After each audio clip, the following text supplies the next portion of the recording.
Strike action by medical staff is the right way forward? I think in this instance it is, because I think Jeremy Hunt has to really be shown that what he's doing is going to be terribly dangerous for the health service. And these doctors are striking because they're altruistic, not because they want to strike. I mean, it's clear if you talk to any of them, they have a very clear issue and a real conscience. And of course the health service will be covered by senior doctors like myself. But even so, I mean, it must have a knock-on effect, even if it's just through cancelled operations and things like that. I suppose if it didn't have a knock-on effect, then of course it wouldn't be effective, unfortunately. But the trouble really is that the health service is struggling like never before under this government. It really is. It's deeply in debt.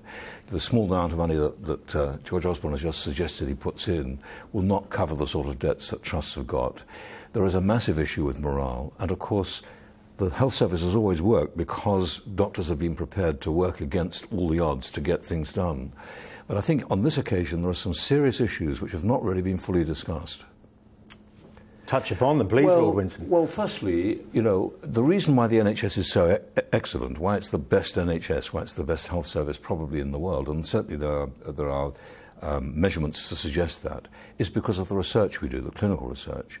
Clinical research is the actual backbone of the NHS, and that's done by junior hospital doctors who will no longer have time to do that writing up.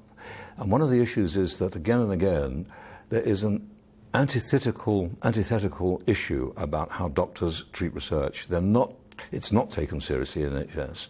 And with this change in the contract, it'll have serious effect on what they can read, what they can revise, what they can actually do with patients which are not strictly to do with treatment, and of course how they write their papers. And there are huge numbers of junior doctors already having difficulty, and this is going to make it worse. But I mean, from what I read from Mr. Hunt's proposals, he is talking about space for quote-unquote agreed research. Well, that's exactly the point. And if you read what Jeremy Farrar says, the head of the Wellcome Trust, he's clearly unhappy about what so far has been coming from the Department of Health.